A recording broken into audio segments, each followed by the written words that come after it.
Janaki versus state of Kerala 2 hours 30 minutes front time ఉన్న ఈ courtroom drama film ఈరోజే జీ5లో release అయింది. ఈ సినిమా ఓటీటీలో చూడడానికి వర్తా కాదా తెలుసుకోబోయే ముందు మన ఛానల్ని ఖచ్చితంగా సబ్స్క్రైబ్ చేసుకోండి. అన్ని theatre and OTT reviews cover చేస్తాం. అండ్ ఈ వీడియోకి ఒక 1000 లైక్స్ త్రాడ్గా ఇస్తున్న ఒకటి నేను చెప్తా. స్టోరీ లైన్ వచ్చేసి జానకి అనే ఒక రేప్ విక్టిమ్ జస్టిస్ కోసం కోర్టులో ఫైట్ చేస్తుండగా తను ఫేస్ చేసిన ప్రాబ్లమ్స్ ఏంటి, తను జస్టిస్ కోసం తను ఎంతవరకు వెళ్ళింది, ఆఖరికి తనకి కోర్టు నుండి జస్టిస్ వచ్చిందా లేదా అనేది ఈ Janaki versus state movie story అన్నమాట. Now coming to the positives మూవీలో 2 కోర్ట్ ఎపిసోడ్స్ ఉంటాయి. ఆ 2 కోర్ట్ ఎపిసోడ్స్ ఎక్సలెంట్గా ఉంటాయి. ఒక 30 మినిట్స్ ఆఫ్ ది ఫిలి మనం చాలా ఎంగేజ్ అవుతాం. ఆ కోర్ట్లో జరుగుతున్న ఆర్గ్యుమెంట్స్ని క్యూరియస్గా చూస్తూ ఉంటాం. సో ఆ 2 ఎపిసోడ్స్ని ప్రాపర్గా రాసుకున్నారు. ఇంకా కేస్కి రిలేటెడ్ డీటెయిల్స్ ఏవైతే ఉంటాయో అవి కొంత ఇంట్రెస్టింగ్గా అనిపించాయి. అంటే ఇది సినిమా కోసం ప్రిపేర్ చేసుకున్న ఫిక్షనల్ కేస్ అన్నట్టు కాకుండా నిజంగా రియల్ లైఫ్లో కూడా జరిగేటట్టు ఉంటుంది. ఆ కేస్ ఇంకా టెక్నికల్గా ప్రతి క్రాఫ్ట్ నుండి క్వాలిటీ వరకే కనిపించింది. పిజిఎం కూడా బాగానే ఉంది. But nothing is special or extraordinary. ఇంకా నెగటివ్స్ చెప్పమంటే ఇలాంటి కాంటెంట్ రిలేటెడ్ ఫిలిమ్స్ మనం ఆల్రెడీ చూసేశాం. బట్ కోర్ట్రూమ్ డ్రామాతో ఏమైనా కొంత పర్స్పెక్టివ్ని ప్రెజెంట్ చేస్తారేమో అనుకున్నా. But sadly no nothing is special or unique in the film. First 45 minutes అసలు సినిమా ఎటూ మూవ్ అవ్వదు. అదే రేప్ ఇన్సిడెంట్తో ఎమోషన్ పనడానికి ట్రై చేస్తా ఉంటారు. అది కూడా జస్ట్ మెయిన్ లీడ్ బాధపడుతున్నట్టుగా ఉండే విజువల్స్ని మాత్రమే మనకు చూపిస్తూ ఉంటారు తప్పితే ఎలాంటి ఇంపాక్ట్ అయితే కలగదు. ఒక రేప్ ఇన్సిడెంట్తో ఏడిపించేద్దాం, ఒక రేప్ ఇన్సిడెంట్తో మాత్రమే ఆడియన్స్ని హుక్ చేసేద్దాం అనుకోవడం పిచ్చితనం.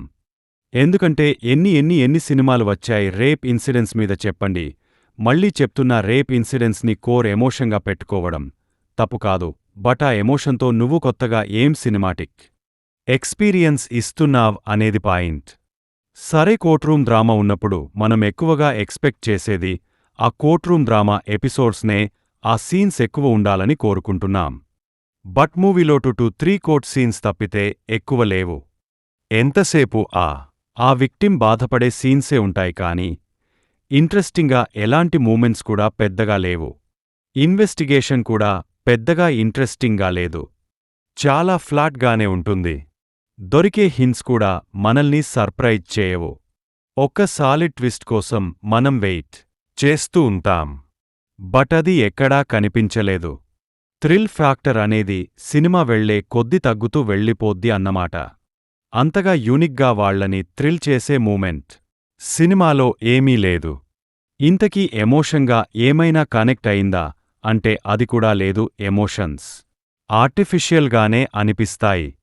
ఎక్కడా కూడా హార్ట్ హీటింగ్గా కానీ అంత ఎమోషనల్గా కానీ అస్సలు అనిపించలేదు.